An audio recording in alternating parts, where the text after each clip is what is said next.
ધારાસભ્ય ચૈતર વસાવાના કેસમાં તેમના પત્ની શકુંતલા વસાવાના જામીન મામલે આજે ગુજરાત હાઈકોર્ટમાં હવે સરકારી પક્ષના વકીલો દ્વારા દલીલ કરવામાં આવશે। ગઈકાલે શકુંતલા વસાવાના પક્ષના જે વકીલ હતા તેમણે દલીલો પૂર્ણ કરી હતી અને હવે સરકાર તરફી જામીનનો વિરોધ પણ કરવામાં આવશે।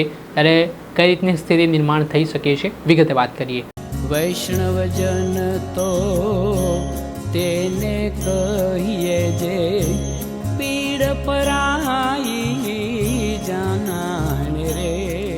દર્શક મિત્રો, નવજીવન ન્યૂઝમાં આપનું સ્વાગત છે। હું છું ફૈઝાન।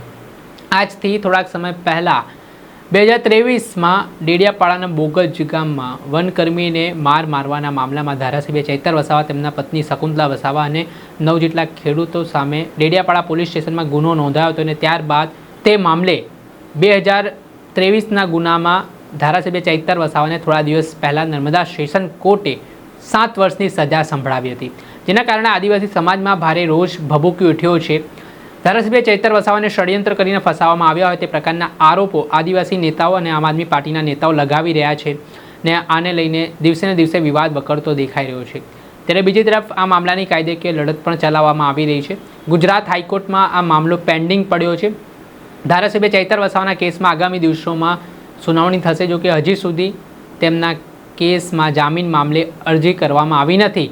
પણ શકુંતલા વસાવાને ખેડૂતોના મુદ્દે જે વિશાલ દવે કેસ લડી રહ્યા છે, જેઓ શકુંતલા વસાવાના એડવોકેટ છે, તેમના દ્વારા ગઈકાલે દલીલો પૂર્ણ કરવામાં આવી ને સરકારી પક્ષના વકીલે વધારાનો સમય માંગતા તેમણે વિરોધ નોંધાવ્યો હતો અને તેના સંદર્ભમાં ગુજરાત હાઈકોર્ટે આજના દિવસે સરકારી પક્ષના જે વકીલ છે તેમને દલીલો કરવાનો સમય આપ્યો ને હવે એ દલીલો ગુજરાત હાઈકોર્ટમાં ચાલી રહી છે।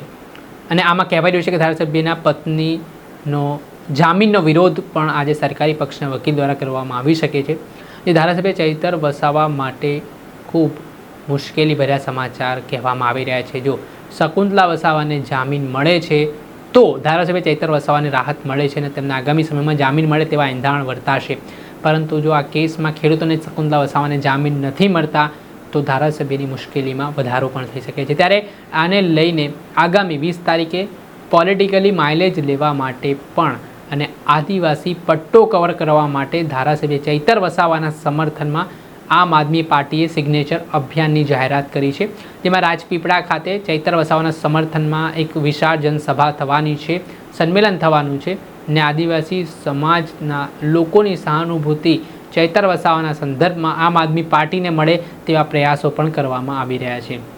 જોવાનું રહ્યું કે શકુંતલા વસાવા અને જે ખેડૂતો છે અને સાથે ધારાસભ્ય ચૈતર વસાવાનો જે કેસ જ્યારે બોર્ડ પર આવશે ત્યારે ગુજરાત હાઈકોર્ટમાંથી જામીન તેમને મળે છે કે હજી તેમને જેલવાસ તેમનો લંબાય છે, તેમને રાહ જોવી પડે છે, તે આવનારા સમયમાં ખબર પડશે। પરંતુ આ પરિસ્થિતિ વચ્ચે આમ આદમી પાર્ટીએ પણ જે નર્મદા જિલ્લાના રાજપીપળા ખાતે એક સભાનું આયોજન કર્યું છે ચૈતર વસાવાના સમર્થનમાં ને લોકો મોટી સંખ્યામાં જોડાવાના છે ને આના થકી 2027ની વિધાનસભાની ચૂંટણીમાં આમ આદમી પાર્ટીની આદિવાસી વિસ્તારોમાં જે રણનીતિ ઘડાઈ રહી છે તેના કારણે અનેક પ્રકારે હવે સમીકરણો નવા બને તો નવાય નહીં।